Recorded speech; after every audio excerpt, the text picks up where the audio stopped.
네, 주님, 우리의 찬양을 궤병에 담으소서. 찬송가 263장으로 새벽 예배를 하나님 앞에 올려드리겠습니다. 263장입니다.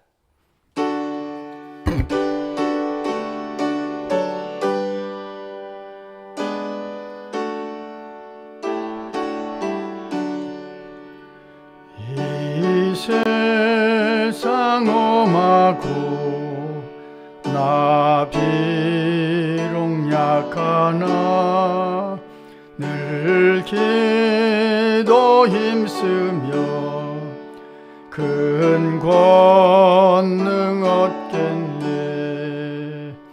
주의 은혜로 대속받아서 비와 같이 붉은 죄는 갇히겠네.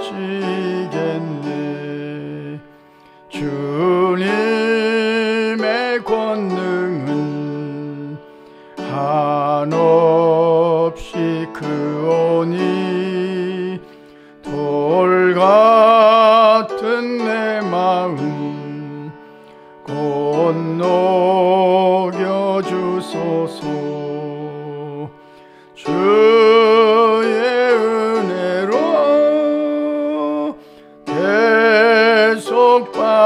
대속받아서 비와 같이 붉은 죄는 갇히겠네. 내 마음이 약하여 늘 넘어지오니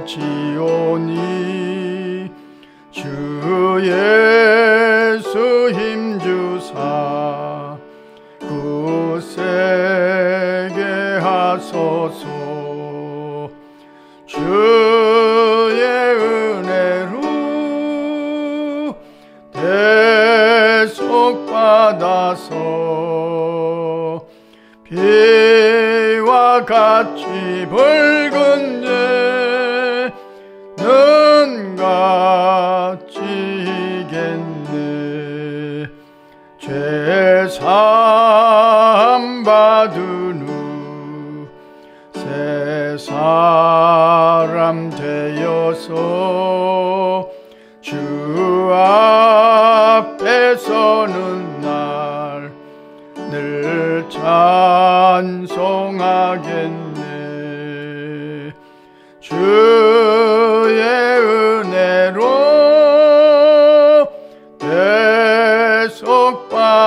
대속받아서 비와 같이 붉은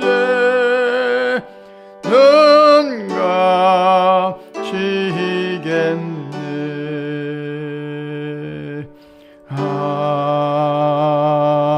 아멘. 주님, 우리의 기도를 궤병에 담으소서. 기도문으로 함께 기도합니다. 만군의 여호와 우리 주여, 그 놀라우신 은혜 앞에 우리의 믿음과 정성을 다하여 새벽 제단을 쌓게 하시니 감사합니다.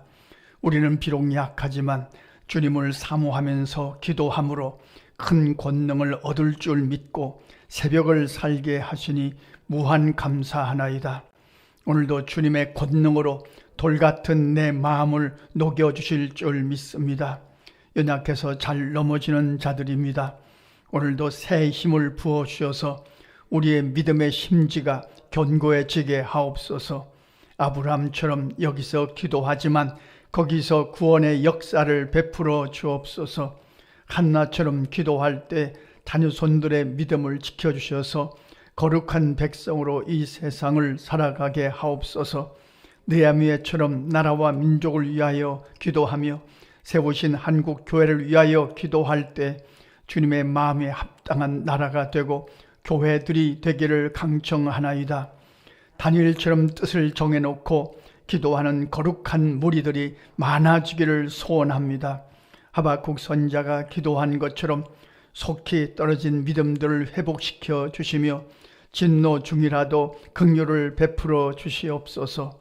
오늘 새벽에도 우리가 기억하는 이름들을 주께서 기억해 주셔서 시편 23편의 말씀으로 통치하여 주시기를 강청하나이다.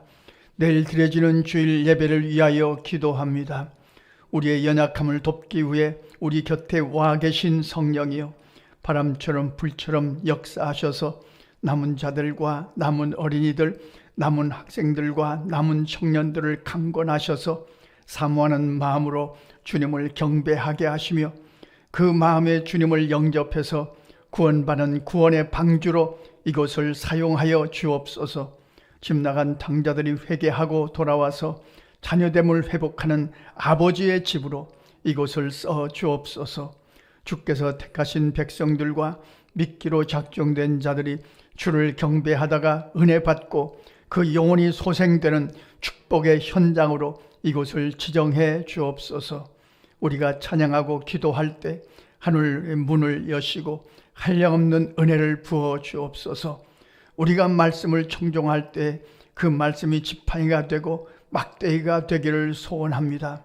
주의 이름으로 모이는 곳곳마다 농촌교회, 개척교회 외에도 같은 은혜를 부어 주옵소서.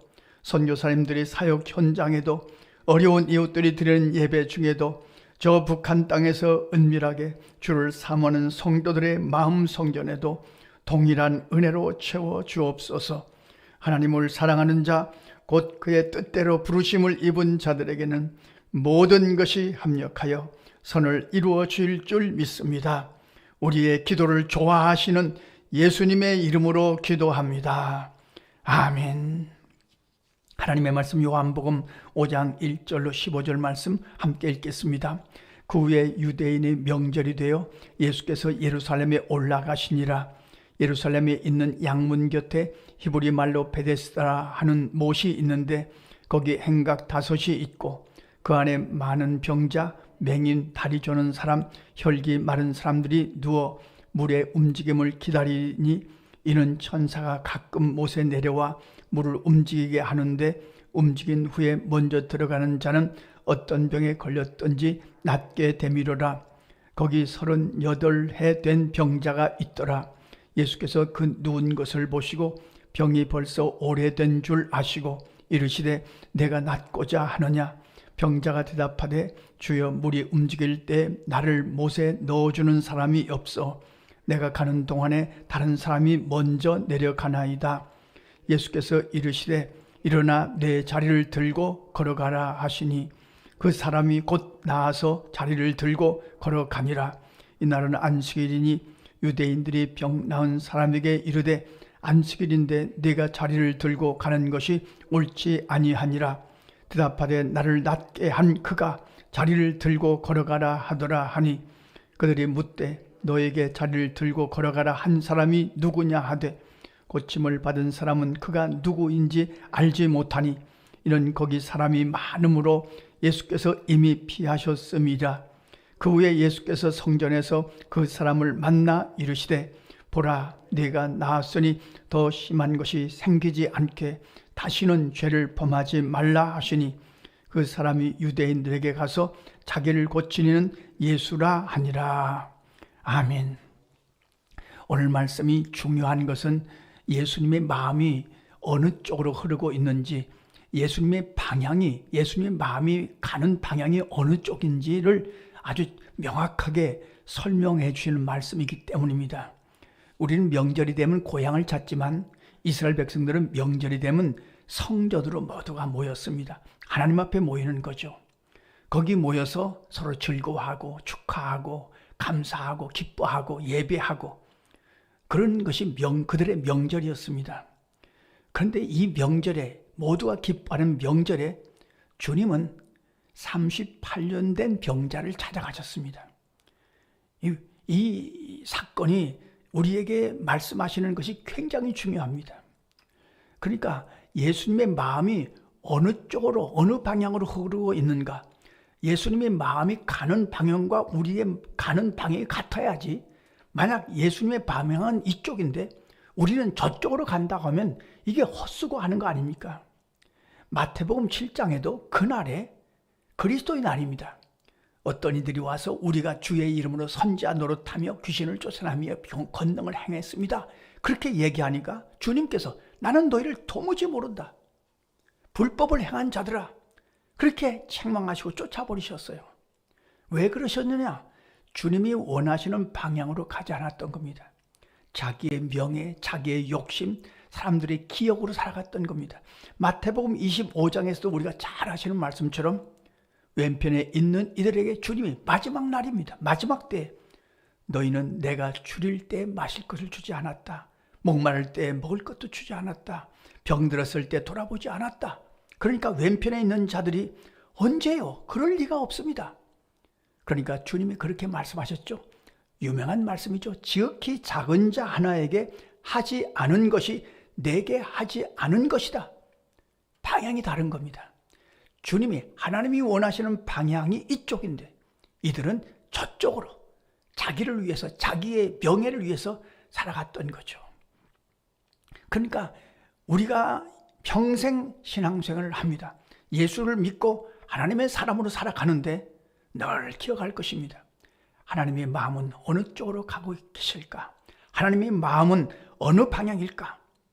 이 베데스다 못가는 아마 간헐천이 아니었는가? 온천이 아니었는가? 그런 생각을 합니다. 거기 병자들이 움직일 때, 온천물이 올라올 때 가장 먼저 들어가는 자가 그가 낫는다 하는 그런 소문이 있어서 많은 병자들이 있었는데 38년 된 병자를 주님이 찾아가 주시죠. 내가 낫고자 하느냐? 그때 이 병자가 38년 된 병자가 한 대답이 참 처량하고 쓸쓸하고 슬픈 대답입니다. 물이 움직일 때 나를 못에 넣어주는 자가 없습니다. 왜냐하면 38년 동안 아프니까 가족들도 떠났고 친구들도 떠났고 이웃들도 돌아보지 않고 혼자예요. 너무 쓸쓸하고 너무 외로운 겁니다. 가장 외로운 자, 가장 쓸쓸한 자를 주님이 명절에 찾아가신 겁니다. 바로 이 38년 된 병자가 주님이 마태복음 25장에서 말씀하셨던 지극히 작은 자 하나였던 거죠. 우리 교회가 힘쓰고 애쓰는 일이 그런 일입니다. 얼마 후면은 설 명절이 다가옵니다만 누구를 도와줘야 지극히 작은 자 하나가 될까? 이것이 우리 교회의 고민입니다. 사람들이 알아주는 것, 사람들이 기억하는 것 우리는 관심 없습니다. 하나님이 기억하시느냐에 관심이 있습니다. 하나님의 마음이 어느 쪽으로 어느 방향으로 흐르고 있는가 거기에 관심이 있습니다. 주님께서 그 병자에게 내 자리를 들고 일어나라. 그리고 그는 자리를 들고 일어났습니다. 아마도 그 감격은 이루 형용할 수가 없었을 거죠. 그런데 시비 거는 자들이 있습니다. 안식일에 왜 자리를 들고 일어나 걸어가느냐? 그러니까 안식일에 왜 일하느냐? 그러니까 이게 참 안타까운 사람들입니다. 안식일은 쉬는 날이고 안식하는 일이지만 더 적극적으로 안식일의 의미는 생명을 살리는 일에 힘을 쓰는 거죠. 하나님의 일을 하는 일에 힘을 쓰는 거죠. 그들은 안식일이라는 문자에 붙잡혀서 이 38년 된 병자, 평생 고통당하는 병자가 이제 거기서 해방되는데 그걸 갖고 시비하는 그들이 참 안타까운 사람들입니다. 나중에 이 병자는 자기를 고치신 이가 예수님이신 줄을 알고 얼마나 감사했을까요? 주님은 말씀하셨습니다. 다시는 죄를 범하지 말라. 오늘 이 요한복음 5장을 우리가 묵상하면서 우리가 늘 기도하고 관심을 가질 것입니다. 우리 교회가 우리가 주님의 마음이 흐르는 방향으로 우리 마음도 흐르게 하시옵소서. 사람이 기억이 아니라 하나님의 기억에 남는 교회가 되고 하나님이 기억하시는 바 된 성도들이 되게 하여 주옵소서. 그러면 충분한 겁니다. 가장 외로운 자, 가장 쓸쓸한 자가 어디 있는지 그들을 돕고 응원하는 것으로 만족해 하는 교회가 되게 하시옵소서. 기도하고 살아가시는 하루가 되시기를 간절히 소원합니다. 기도하겠습니다. 하나님 우리 아버지, 오늘 새벽에도 사람들은 기억해 주지 않지만 하나님은 기억하실 줄로 믿고 새벽 제단을 쌓게 하심을 감사합니다.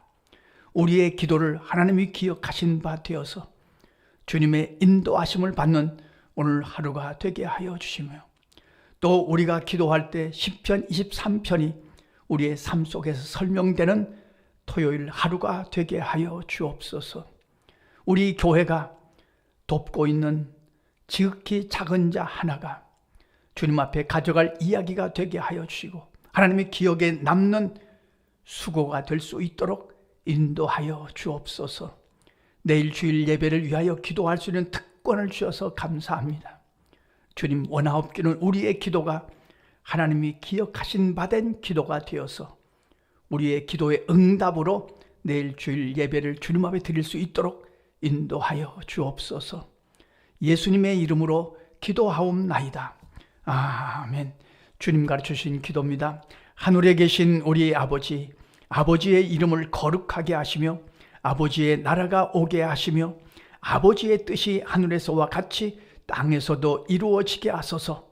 오늘 우리에게 일용할 양식을 주시고 우리가 우리에게 잘못한 사람을 용서하여 준 것 같이 우리 죄를 용서하여 주시고 우리를 시험에 빠지지 않게 하시고 악에서 구하소서.